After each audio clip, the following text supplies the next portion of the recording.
ಇವಾಗ ಪಂಚಮುಖಿಗೆ ಅಂತೇಳಿ ಹೋಗ್ತಾ ಇದ್ದೀವಿ. ಎಷ್ಟು ಈಗ 7:10 ಆಗಿದೆ ಟೈಮು. ಪಂಚಮುಖಿ ದರ್ಶನ ಮಾಡಿಕೊಂಡು ಆಮೇಲೆ ಮುಂದೆ ಎಲ್ಲಿ ಹೋಗ್ತೀನಿ ಅಂತ ನೆಕ್ಸ್ಟ್ ವಿಡಿಯೋದಲ್ಲಿ ಹೇಳ್ತೀನಿ.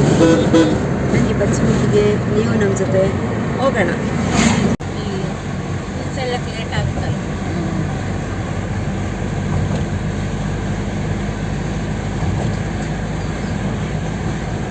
ನೋಡಲ್ಲಿ ತುಂಗಭದ್ರದಲ್ಲಿ ನೀರೇ ಇಲ್ಲ.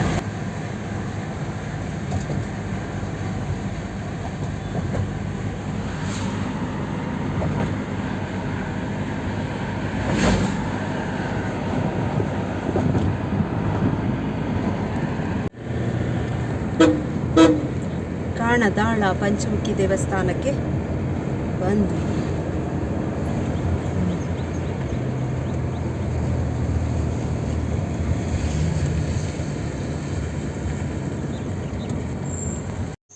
ನಾವು ಬೇಗ ಬಂದಿದ್ದರಿಂದ ರಶ್ ಏನಿರಲಿಲ್ಲ, ಚೆನ್ನಾಗಿ ದರ್ಶನ ಆಯಿತು.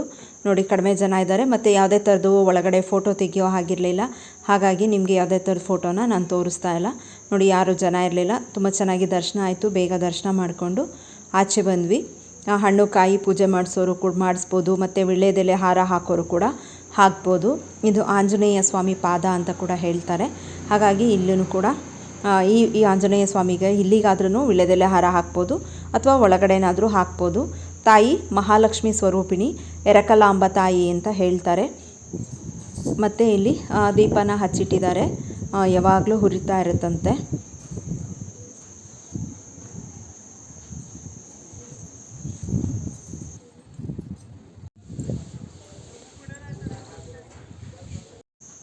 ನೀವಿವಾಗ ನೋಡ್ತಾ ಇರೋದು ಹಾಸಿಗೆ ಮತ್ತು ದಿಂಬು.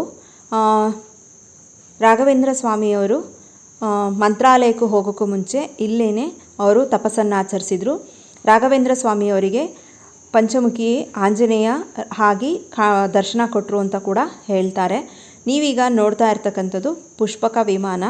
ನೋಡಿ ಇವಾಗ ನೋಡ್ತಾ ಇರೋದು ನೀವು ಪುಷ್ಪಕ ವಿಮಾನ, ಕಲ್ಲಿನಲ್ಲಿ ಮಾಡಿರ್ತಕ್ಕಂಥ ಪುಷ್ಪಕ ವಿಮಾನ. ಯಾರೆಲ್ಲ ಹೊಸದಾಗಿ ನನ್ನ ಚಾನಲ್ನ ನೋಡ್ತೀರಾ ದಯವಿಟ್ಟು ಸಬ್ಸ್ಕ್ರೈಬ್ ಮಾಡಿಕೊಂಡು ವಿಡಿಯೋನ ನೋಡಿ.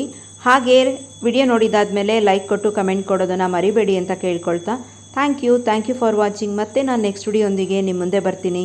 ಬಾಯ್ ಬಾಯ್, ಟೇಕ್ ಕೇರ್.